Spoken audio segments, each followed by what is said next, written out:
Good morning everyone. आज का ये जो हमारा ऑनलाइन सेशन है, इसका टॉपिक है क्लाइमेट चेंज, यानी जलवायु परिवर्तन।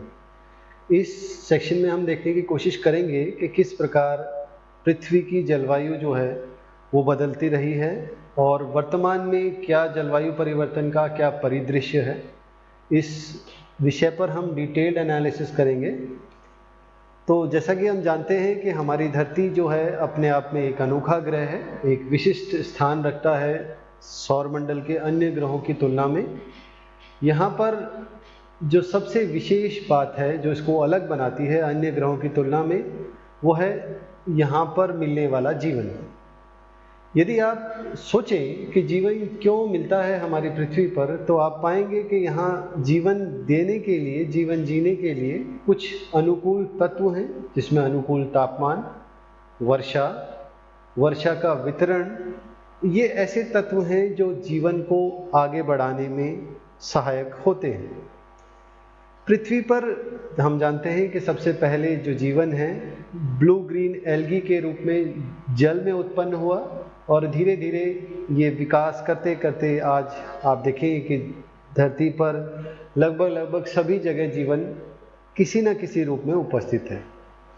हमारी धरती जो है उस पर जीवन के लिए बहुत सारी जो दशाएं हैं ये भूगर्भिक इतिहास में बदलती रही हैं। हमारी धरती हमेशा इवोल्यूशनरी प्रोसेस में जिस तरह से इसका विकास हुआ है उसके क्रम में बहुत बार महान परिवर्तनों के दौर से गुजरी है, जिसमें धरती का ठोस होना, हमारे वायुमंडल का निर्माण, वायुमंडल के गैसों का परिवर्तन, धरती पे जीवन का उत्पन्न होना और साथ ही साथ मानव का विकास जो है वो बहुत ही महत्वपूर्ण परिवर्तन थे।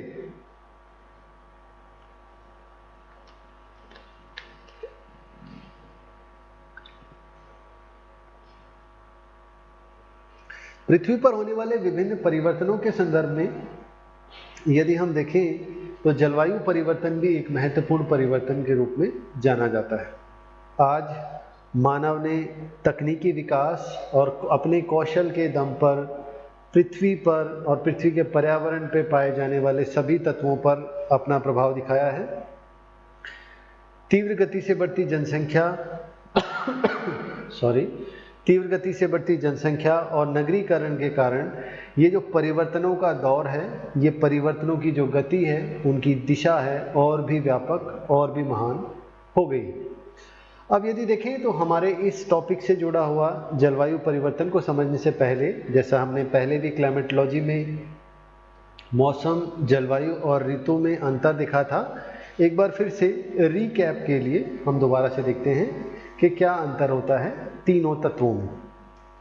तो सबसे पहले मौसम जो है वायुमंडल की अल्पकालीन दशाएं होती हैं जो बहुत तीव्र गति से बदलती रहती हैं, जिसके अंतर्गत तापमान, वर्षा, आर्द्रता, पवन, मेघ आदि चीज़ें शामिल की जाती हैं। और मौसम जो है छोटे समय पे छोटे क्षेत्र के लिए अध्ययन किया जाता है। वहीं जब हम जलवायु को देखें मौसम की तुलना में, तो जलवायु एक दीर्घकालीन तत्व है। वायुमंडल की दीर्घकालीन दशाओं को हम जलवायु कहते हैं। जलवायु लगभग एक ऐसा तत्व है जिसको स्थिर माना जाता है। आपकी जानकारी के लिए बताऊं कि हम 35 साल 36 साल के औसत को जब हम देखते हैं किसी भी स्थान के मौसम को, तो उससे हम जलवायु का डिडक्शन करते हैं, जलवायु निकालते हैं कि किसी स्थान की जलवायु किस प्रकार की है। यहाँ जलवायु और मौसम के तत्व समान होते हैं। जलवायु साधारण तौर पर एक बड़े क्षेत्र का अध्ययन होता है और व्यवस्थित अध्ययन किया जाता है। जलवायु का अध्ययन करने वाले क्लाइमेटोलॉजिस्ट होते हैं। वहीं यदि हम तीसरे तत्व सीजन्स को देखें, ऋतु को देखें, तो ऋतु जो है पृथ्वी का सूर्य के संदर्भ में झुकाव होता है। ये वास्तव में कुछ ऐसे महीनों का समूह होता है जहाँ पर तापमान और आर्द्रता की समानता मिलती है। ऋतु भी परिवर्तनशील होती है और वर्ष भर क्रम में बदलती रहती है। आप जानते हैं एक ऋतु के बाद दूसरी और दूसरी के बाद फिर तीसरी ऋतु आती है, तो इस तरह क्रमिक रूप में ऋतु बदलती रहती है। ऋतु के निर्धारण में जो सबसे इम्पोर्टेंट तत्व है वो है पृथ्वी का झुकाव। हमारी पृथ्वी झुकी हुई है सूर्य के संदर्भ में, तो वो उसी झुकाव के आधार पर ऋतु का निर्धारण होता है। ऋतु छोटे या बड़े दोनों ही क्षेत्रों के अध्ययन के लिए व्यापक रूप में काम में लाई जाती है। आज जब हम अखबार देखते हैं या न्यूज़पेपर्स के अलावा हम टीवी देखते हैं या और जो हमारे मीडिया हैं उनको हम देखते हैं, तो आप बहुत साधारण तौर पे कॉमनली ऐसी न्यूज़ सुनेंगे कि हमारी धरती पर जलवायु परिवर्तन हो रहा है, हमारी धरती पे गर्मी बढ़ती जा रही है, हमारे ग्लेशियर्स पिघलते जा रहे हैं, सूखे बढ़ते जा रहे हैं, बड़े बड़े चक्रवात आते जा रहे हैं। तो आज इनके आधार पे यदि हम देखें तो हम ऐसा पाएंगे कि हम आज जिस एरा में जी रहे हैं, आज जिस युग में जी रहे हैं, ये एक जलवायु परिवर्तन का युग है और जलवायु परिवर्तित हो रही है। वैश्विक स्तर पे देखें तो ऑस्ट्रेलिया है, न्यूजीलैंड है या अमेरिका है, इसी तरह साइबेरिया है, जंगल जल रहे हैं। तापमान बढ़ने के कारण आग लगने की घटनाएं, जो फॉरेस्ट फायर है, वो बड़ी मात्रा में हो रही है। साथ ही साथ ड्रॉट्स भी बड़ी मात्रा में हो रहे हैं। अफ्रीका में या एशिया के बहुत बड़े क्षेत्र में आप देखें कि सूखा पड़ना और साधारण घटना हो गई है। इसी के अलावा चक्रवातों के उत्पन्न होना। चक्रवात आप जानते हैं कि अपनी जो ऊर्जा है वो कंडेंसेशन ऑफ लेटेंट हीट से लेते हैं और चक्रवात के आकार बढ़ते जा रहे हैं, उनकी घटनाएं बढ़ती जा रही हैं, उनकी तीव्रता बढ़ती जा रही है।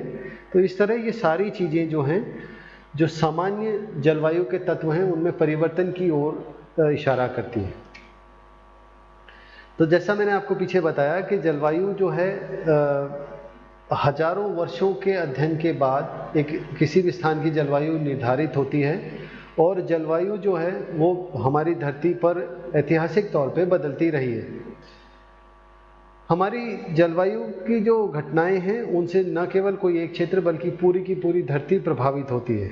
आप देखें कि हमारी धरती पर जो तापमान का मूल स्रोत है वो सूर्य है। सूर्य पृथ्वी पर ऊर्जा देता है और सूर्य की ऊर्जा के कारण ही समस्त जलवायु के तत्व निर्धारित होते हैं, प्रभावित होते हैं। सूर्य से वर्षा की मात्रा प्रभावित होती है, सूर्य ताप से, और हमारी धरती पर तापमान और वर्षा जो है किसी भी स्थान की जलवायु के दो सबसे इम्पोर्टेंट तत्व हैं। ऐतिहासिक तौर पे यदि देखें तो हमारी धरती की जो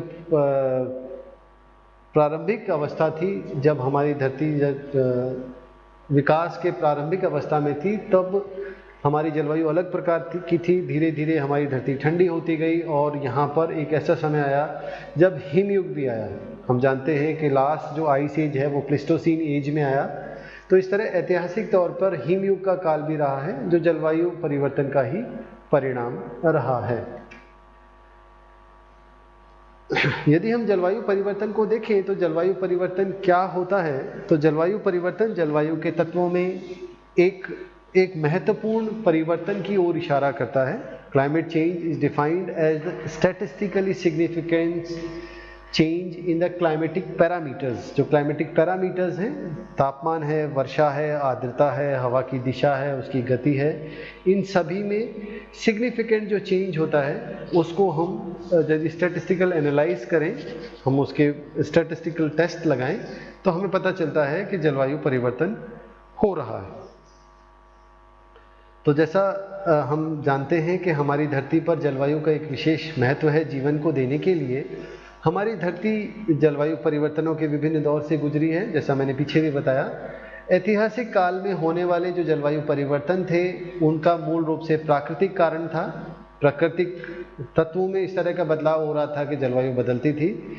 लेकिन वर्तमान में यदि हम जलवायु परिवर्तन को देखें तो ऐसा सभी विद्वान मानते हैं कि जलवायु परिवर्तन का मूल कारण मानवीय कारण है। मानव के कारण के द्वारा, मानव के कार्यों से, मानव की अंधाधुंध संसाधनों के दोहन से प्रकृति को विनाश हो रहा है, प्रकृति में ह्रास हो रहा है, जिसके कारण धरती पर जलवायु परिवर्तन हो रही है। तो आज जब हम क्लाइमेट चेंज की बात करते हैं, यदि आप कहीं भी कहें क्लाइमेट चेंज, तो क्लाइमेट चेंज अपने आप में एक बहुत बड़ा शब्द है जिसमें कई चीज़ें शामिल की जाती हैं। आप ऐसा कह सकते हैं कि क्लाइमेट चेंज एक अम्ब्रेला वर्ड है जिसके अंदर global warming, acid rain, depletion of ozone, desertification, acidification of oceans, ये सभी तत्वों को शामिल करके हम क्लब करके क्लाइमेट चेंज कहते हैं। क्लाइमेट चेंज जो है वो हमारी जो एटमॉस्फेयर की कंडीशंस हैं उनमें डिग्रेडेशन को लीड कर रहा है, जिससे हमारे यहाँ पर अर्थ सरफेस पे जो लिविंग बीइंग्स हैं सभी के सभी उससे नेगेटिवली अफेक्ट हो रहे हैं। आज क्योंकि आदमी का हस्तक्षेप हर फील्ड में बढ़ा है, तो ऐसा बहुत सारे जियोलॉजिस्ट एंड क्लाइमेटोलॉजिस्ट ऐसा मानते हैं कि आज जिस एरा में हम जी रहे हैं इसको एंथ्रोपोसीन कहना चाहिए, और ये एंथ्रोपोसीन जलवायु परिवर्तन का एक महत्वपूर्ण कारक है। जैसा जानते हैं कि जलवायु परिवर्तन, अभी मैंने पीछे बताया कि जलवायु परिवर्तन एक बड़ा शब्द है, बड़ा कंसेप्ट है, जिसके अंदर ग्लोबल वार्मिंग भी एक महत्वपूर्ण चीज़ है। हम जानते हैं कि हमारी धरती पर जो सूरज से आने वाली किरणें हैं, सूरज से आने वाली ऊर्जा है, जो लघु तरंगों के रूप में धरती पर आती है, वो हमारी धरती के सभी तत्वों को प्रभावित करती है, जिसमें जलवायु के तत्व सबसे ज़्यादा प्रभावित होने वाले तत्वों में से हैं। हमारी धरती का औसत तापमान जो है 15 डिग्री सेल्सियस है, जो जीने के लिए, पानी के सभी रूपों में उपलब्ध होने के लिए बहुत ही महत्वपूर्ण है। और पिछले काफ़ी दशकों से, आप ऐसा कहें कि औद्योगिक क्रांति के बाद से ही हमने अपने वायुमंडल में कुछ इस तरह के बदलाव ला दिए हैं, जिसके कारण हमारी धरती का ये जो 15 डिग्री औसत तापमान है, ये धीरे धीरे बढ़ रहा है, जिसको हम ग्लोबल वार्मिंग या वैश्विक तापन की दृष्टि से देखते हैं। वैश्विक तापन जो है, जिसके कारण न केवल गर्मी हो रही है बल्कि बहुत सारी ऐसी घटनाएं हो रही हैं जो जलवायु परिवर्तन को लीड कर रही हैं, जैसे अत्यधिक वर्षा, सूखा, बाढ़, धूल भरी तूफान, चक्रवातों का आना, चक्रवातों की दिशा और गति में बहुत ज़्यादा बदलाव होना। तो ये सभी के सभी ऐसे तत्व हैं जिसके कारण हमारी जलवायु जो है तीव्र गति से बदल रही है। हमारे वर्तमान के जो जलवायु परिवर्तन का एक सबसे बड़ा कारण है वो हमारी जो ग्रीन हाउस गैसेस हैं, जिनको हम हरित ग्रह गैसेस कहते हैं, इनका वायुमंडल में बढ़ना एक बड़ा कारण है, जो ये हीट को अब्जॉर्ब करती हैं, जिसके कारण हमारा तापमान बड़ा तीव्र गति से बढ़ता है। अब यदि हम जलवायु परिवर्तन के कारणों की बात करें, तो जैसा मैंने पीछे बताया कि ऐतिहासिक तौर पर हमारी पृथ्वी की जो जलवायु है प्राकृतिक कारणों से बदलती रही है। वर्तमान में मानवीय कारण रिस्पॉन्सिबल हैं। तो यदि हम कारणों को देखें तो दो तरह के कारण हमारे सामने स्पष्ट होते हैं, प्राकृतिक कारण और मानवीय कारण, मानव निर्मित कारण। तो प्राकृतिक कारणों में महाद्वीपों का खिसकना, जब महाद्वीप एक जलवायु प्रदेश से दूसरे जलवायु प्रदेश में खिसक के चले जाते हैं तो जिसके कारण वहाँ की जलवायु बदलती है। ज्वालामुखी का होना, ज्वालामुखी एक बहुत इम्पॉर्टेंट तत्व हैं जो हमारे एटमॉस्फेयर की विजिबिलिटी को प्रभावित करते हैं। यदि हम इंडोनेशिया के काकराताओ जो हमारा ज्वालामुखी था, यदि उसको देखें तो उसके द्वारा एटमॉस्फेयर में काफ़ी ऊंचाई तक डस्ट चली गई थी, जिसके कारण हमारे एटमॉस्फेयर का टेम्परेचर जो था वो 10 डिग्री तक कम हो गया था। कई दशकों तक इसका प्रभाव देखा गया। उसी तरह समुद्री तरंगे जो हैं, लहरें जो हैं और जो हमारी धाराएं हैं, वो सभी समुद्र के जो तत्व हैं वो प्राकृतिक रूप से जलवायु को प्रभावित करते हैं। और इसी तरह धरती के झुकाव में होने वाला परिवर्तन भी जलवायु को प्रभावित कर सकता है। ज्वालामुखी के बारे में जैसे मैंने बताया कि जलवायु में ज्वालामुखी का एक इम्पॉर्टेंट इम्पैक्ट देखा जाता है, क्योंकि इसके द्वारा बड़ी मात्रा में गैसेस, धूल के कण निकलते हैं जो हमारे वायुमंडल की पारदर्शिता को प्रभावित करते हैं, और पारदर्शिता के कारण जो सूर्य से आने वाली किरणें हैं वो भी कम या ज़्यादा होती हैं। इसी तरह धरती का जो झुकाव है वो भी जलवायु को प्रभावित कर सकता है। झुकाव कम या ज़्यादा हो तो उस प्रकार से जलवायु के तत्वों में परिवर्तन होता है। और उसी के साथ ही समुद्रों में उत्पन्न होने वाली जो गतियां हैं, लहरें हैं, धाराएं हैं, वो भी ऊर्जा के वितरण को प्रभावित करती हैं, जिससे जलवायु के तत्व भी प्रभावित होते हैं। आज यदि देखें तो सबसे बड़ा जो इम्पैक्ट है इन्वायरमेंट पर, जो क्लाइमेट पर, वो है ह्यूमन इंड्यूस्ड, मानव द्वारा निर्मित बहुत सारे ऐसे काम हो रहे हैं मानव के द्वारा, जिसके कारण बहुत सारे जलवायु के तत्वों में व्यापक परिवर्तन हो रहा है, जिसमें औद्योगिक प्रदूषण, जंगलों में लगने वाली आग जिसके कारण सूखा पड़ रहा है, जिसके कारण चक्रवात आता है, जिसके कारण तापमान बढ़ रहा है। तो ये कुछ ऐसे फैक्टर्स हैं जिसमें ह्यूमन इम्पैक्ट ज़्यादा है। तो यदि हम ह्यूमन कॉजेज़ की बात करें क्लाइमेट चेंज की, तो इसमें ग्रीन हाउस गैस जो इम्पैक्ट है वो सबसे बड़ा इम्पैक्ट है, जिसमें कोयले के जलाने से या पेट्रोलियम जैव ईंधन जलाने से बड़ी मात्रा में ग्रीन हाउस गैसेस निकल रही हैं। ये ग्रीन हाउस गैसेस ऊर्जा को अवशोषित करती हैं, जिसके कारण हमारा वायुमंडल गर्म हो रहा है। हम बड़ी मात्रा में पेड़ काट रहे हैं, हम प्लास्टिक का प्रयोग अत्यधिक कर रहे हैं, हम खेतों में कीटनाशक, हम लैंड यूज़ कन्वर्ट कर रहे हैं, जंगलों को खेतों में कन्वर्ट कर रहे हैं, जिसके कारण बड़ी मात्रा में धुआं निकल रहा है। ये ऐसे मानवीय कारण हैं जिनसे जलवायु परिवर्तन हो रहा है। तो जलवायु परिवर्तन के लिए एक बड़ी चीज़ जो मानव ने की है, हमारे वायुमंडल में इस तरह के परिवर्तन कर दिए हैं, उसके कंपोजिशन को इस तरह बदल दिया है कि कुछ हार्मफुल गैसेस जो ऊष्मा को अवशोषित कर लेती हैं, छोड़ती नहीं हैं, जिनको हम ग्रीन हाउस गैसेस कहते हैं, ये बड़ी मात्रा में आ गई हैं, जिसका नेगेटिव इम्पैक्ट पूरे के पूरे इकोसिस्टम पे, पूरी की पूरी बायोटिक लाइफ पर दिखाई देता है। इसमें ग्रीन हाउस गैसेस हैं कार्बन डाइऑक्साइड, मीथेन, क्लोरोफ्लोरोकार्बन और वाटर वेपर्स। आप यदि देखें तो आज हम सबसे ज़्यादा सुनते हैं कि हर जगह ऊर्जा की आवश्यकता है। ऊर्जा हमें कोयले से मिलती है, हमें पेट्रोलियम से मिलती है, जिनको जलाने से बड़ी मात्रा में कार्बन डाई निकलती है, और एक कार्बन डाई सबसे ज़्यादा ग्रीन हाउस गैस करने के लिए जिम्मेदार है। ग्रीन हाउस गैस में मीथेन का भी एक बहुत इम्पॉर्टेंट योगदान है। मीथेन आपकी जानकारी के लिए बताऊं, कार्बन डाई की तुलना में भी बहुत अधिक पावरफुल ग्रीन हाउस गैस है, जो मूल रूप से खेतों से निकलती है। जब हम धान की खेती करते हैं तो मीथेन का बड़ी मात्रा में उत्पादन होता है और ये पर्यावरण को नुकसान पहुंचाते हैं। इसी तरह क्लोरोफ्लोरोकार्बन या जो जलवाष्प हैं वो भी ग्रीन हाउस गैस के रूप में जाने जाते हैं। अब यदि हम ग्रीन हाउस गैसेस के इमिशन को देखें कि कौन कितना इमिशन करता है, तो आप देखिए कि चाइना लगभग 30% जो ग्रीन हाउस गैसेस है उनका इमिशन करता है। यूनाइटेड स्टेट्स 15%, EU के जो 28 देश हैं वो लगभग 9%, इंडिया 7%, और दुनिया के जो और तमाम सारे देश हैं वो 30% करते हैं। तो इस तरह चाइना, USA और यूरोपियन यूनियन बड़े इमिटर्स हैं, जो बड़ी मात्रा में, क्योंकि ये विकास का हब है, यहाँ विकास बड़ी मात्रा में हुआ है।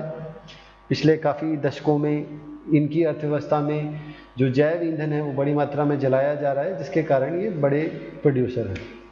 वहीं यदि हम एक ध्यान दें कि कौन सा क्षेत्र है जो हम बहुत सारी तरह की आर्थिक क्रियाएं करते हैं, उनमें से कौन सी आर्थिक क्रिया ज़्यादा पॉल्यूशन फैलाती है, ज़्यादा ग्रीन हाउस गैसेस का इमिशन करती है, तो आप पाएंगे कि मैन्युफैक्चरिंग और कंस्ट्रक्शन जो इंडस्ट्रीज़ हैं या जो हमारे निर्माण क्षेत्र हैं वो, उसके अलावा हमारे जो ट्रांसपोर्ट कम्युनिकेशन के साधन हैं वो बड़ी मात्रा में पॉल्यूशन फैलाते हैं। इसी तरह रेजिडेंशियल, यहाँ एक बात जो ध्यान देने की है कि इसमें एग्रीकल्चर भी एक इम्पॉर्टेंट रोल प्ले करता है। जैसा मैंने पीछे बताया कि मीथेन जो है वो हमारी धान के खेतों से निकलती है, जब पानी कई दिनों तक खड़ा रहता है तो मीथेन का प्रोडक्शन होता है, और ये मीथेन जो है एग्रीकल्चरल जो ग्रीन हाउस गैस है उसको इमिट करता है।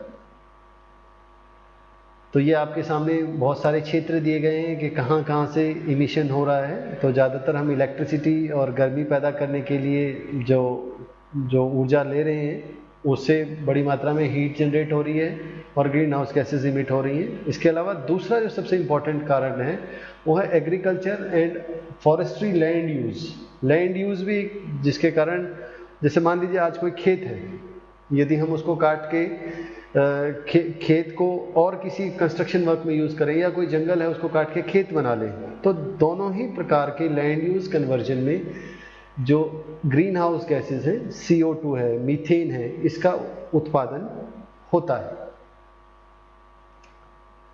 अब जलवायु परिवर्तन के प्रभाव क्या हैं? हम सभी आज जिस एरा में जी रहे हैं, जलवायु परिवर्तन हम अपनी आंखों के सामने देख रहे हैं। तो बहुत सारे परिवर्तन जो हैं वो प्रभाव जो हैं हमने अपनी आंखों से देखे। इसमें क्या है? तापमान का बढ़ना सबसे पहला सीधा प्रभाव जलवायु परिवर्तन का है, तापमान का बढ़ना। इसके अलावा वर्षा के पैटर्न में बदलाव, समुद्र का जल स्तर का बढ़ना, जीव जंतुओं की प्रजातियों का नुकसान होना। आज हम जानते हैं बहुत सारी जो स्पीशीज़ हैं वो एक्सटिंक्ट हो गई हैं, जिसका एक सीधा सा कारण है जलवायु परिवर्तन। इसी तरह बहुत सारी नए प्रकार की बीमारियां का फैलना, जंगलों में आग का लग जाना जलवायु परिवर्तन के कारण, स्वास्थ्य संबंधी बहुत सारी बीमारियां हो जाना और जंगलों और वन्य जीवों का विनाश क्लाइमेट चेंज के सीधे इम्पैक्ट है। आज यदि हम इम्पैक्ट्स की बात करें तो इम्पैक्ट्स मल्टीट्यूड हैं और बहुत सारे ऐसे हैं जो एक इम्पैक्ट दूसरे को कॉज करता है।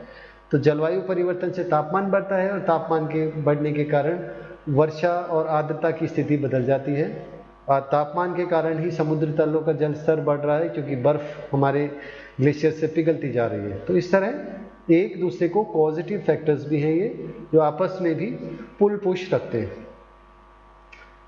अब हम क्या कर सकते हैं जलवायु परिवर्तन से बचने के लिए? तो यदि हम देखें तो जैव ईंधनों का कम से कम प्रयोग करें, हम जो हमारे रिन्यूएबल रिसोर्सेज हैं एनर्जी के उनका अधिक से अधिक प्रयोग करें, हम अधिक से अधिक पेड़ लगाएं, वृक्षारोपण करें, क्योंकि वृक्षारोपण करेंगे तो छाया मिलेगी, गर्मी कम होगी, वर्षा की मात्रा अधिक होगी। हम प्लास्टिक जैसे जो हमारे पदार्थ हैं उनका कम से कम प्रयोग करें, हम ऐसे चीज़ों का प्रयोग करें जो रिन्यूएबल हो, जो नेचुरल हो। हम घरों में सौर ऊर्जा का प्रयोग करें, पवन ऊर्जा का प्रयोग करें, हम पेड़ों को लगाएं और न केवल लगाएं बल्कि बचाने पे भी अधिक से अधिक ध्यान दें। तो ये कुछ तरीके हैं जिनसे हम अपने जो क्लाइमेट चेंज का जो समय चल रहा है इसमें सुधार कर सकते हैं, सुरक्षा कर सकते हैं हमारी धरती की। अब हम देखने का प्रयास करते हैं कि वैश्विक स्तर पे क्या क्या काम किए जा रहे हैं जलवायु परिवर्तन से निपटने के लिए। तो सबसे पहले तो एक IPCC यानी inter governmental panel on climate change बनाया गया, जो एक ऐसा NGO है जो वैश्विक स्तर पर जलवायु से जुड़े हुए विभिन्न आंकड़े इकट्ठा करता है और साइंटिस्ट को वो आंकड़े उपलब्ध कराता है ताकि हम जलवायु परिवर्तन के प्रभाव को समझ सकें और उसके जुड़े हुए सुधार कर पाएँ। इसी तरह UN के अंदर United Nations framework convention on climate change हमने किया है, जिससे संयुक्त राष्ट्र के जितने भी मेंबर्स हैं उनके बीच में जलवायु परिवर्तन को के प्रभावों को और उनके सुधारात्मक कार्यों को प्रचारित किया जा सके।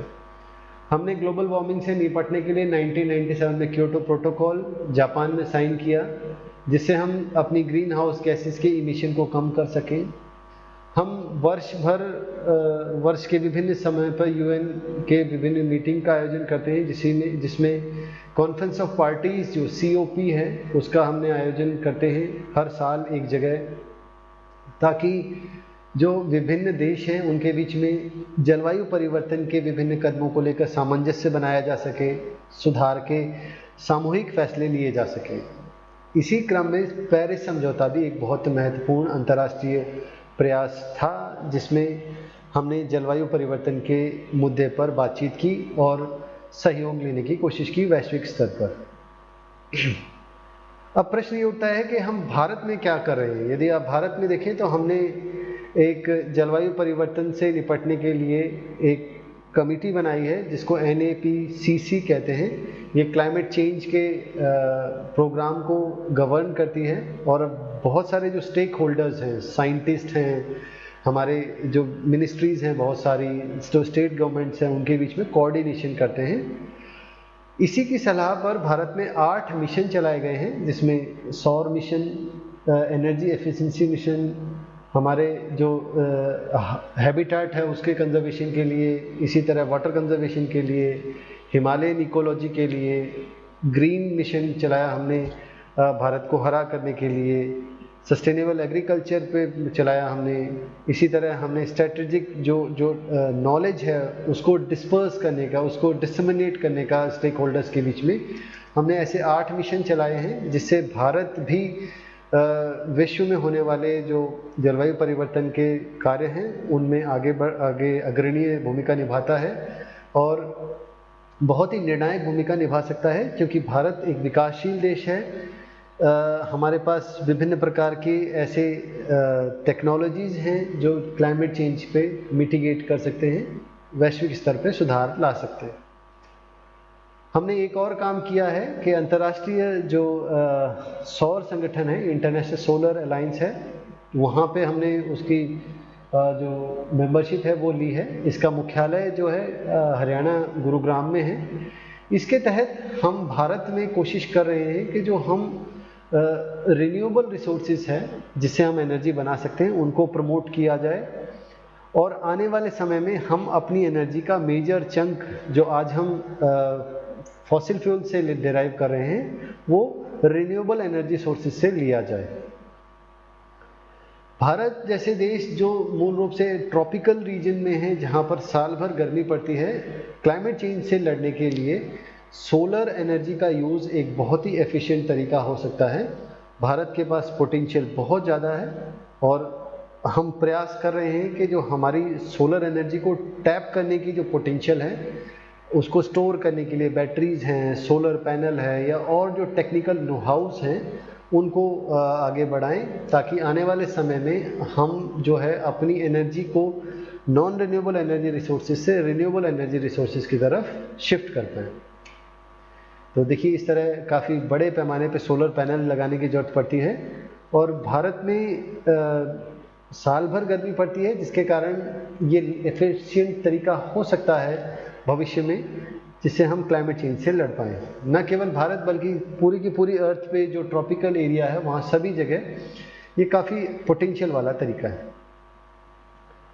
तो इस तरह स्टूडेंट्स आज की क्लास में हमने क्लाइमेट चेंज, उसके बहुत सारे factors, global warming, green house gases और वैश्विक स्तर पे क्या किया जा रहा है उसे विभिन्न तरीकों, विभिन्न कदमों की चर्चा की।